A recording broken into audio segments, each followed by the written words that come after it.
One of the things I sometimes dislike about reviewing a game is that I'm not given as much time as I'd like with it. Not that I don't get to finish it, just that I'm not allowed to play at my own pace. But with developer Double Fine's Trenched, I just couldn't help myself. Within 2 days, I'd completely blasted through the campaign, grinding stages over and over again to max out my level and collect that oh so precious loot. I'm not ashamed to say it, I love this game. Where it came from, nobody knew. Farnsworth and I were the only survivors. But after the broadcast, we were not the same. Trenched takes place in a bizarro world, where 1940s soldiers pilot giant anthropomorphic machines called trenches in an effort to fight a madman and his army of constructs. The gameplay is really well done, but what makes Trenched more than just another tower defense or shooter title is its well-developed atmosphere. The campaign story isn't that important to the levels themselves, but the writing is every bit as witty as I've come to expect from Double Fine. Between levels, you return to a hub world on top of an aircraft carrier. Here you can inspect and customize your trench, choose your level, and invite friends to join you in your hub before taking to the field.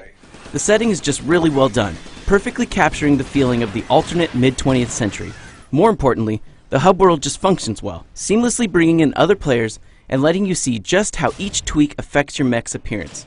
It's really well done.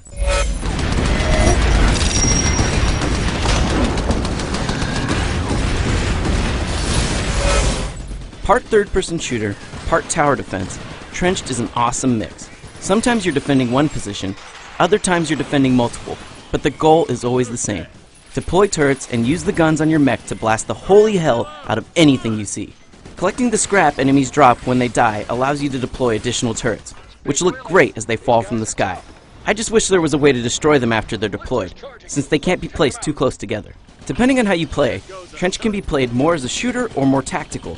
If you want to play it like a shooter, pick a mech chassis that allows you to take an array of firepower into combat, supplementing your combat weaknesses with emplacements.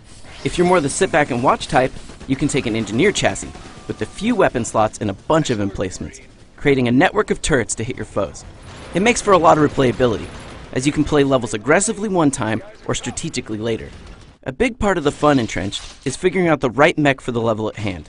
Once you've figured out your playstyle, you have to decide what armaments suit the enemies ahead. Sometimes it's fun to bring a mech outfitted with a ridiculous 6 shotguns, while other times I felt like a badass when I'd managed to bring a mech that could fight at long range, short range, and everything in between. Even with levels that largely boil down to the same objective, it doesn't get old thanks to the wonderful mix of enemies to fight. Trenched always keeps you on your toes when you're playing solo.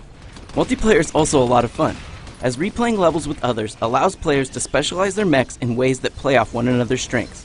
It's best with one other person though, as 4 players makes it a bit too easy. A difficulty select would have made Trenched that much better. Hurry up and reload! Come on! Trenched is a pretty short game, but that doesn't really bother me. It's got fantastic gameplay, a lot of character, and a loot system that makes it downright addictive. I could nitpick about small things that bother me with it, but all in all, these flaws would pale in comparison to the fun I'm having blasting away with my mechanized machine of death. For more on Trenched, go to IGN.com.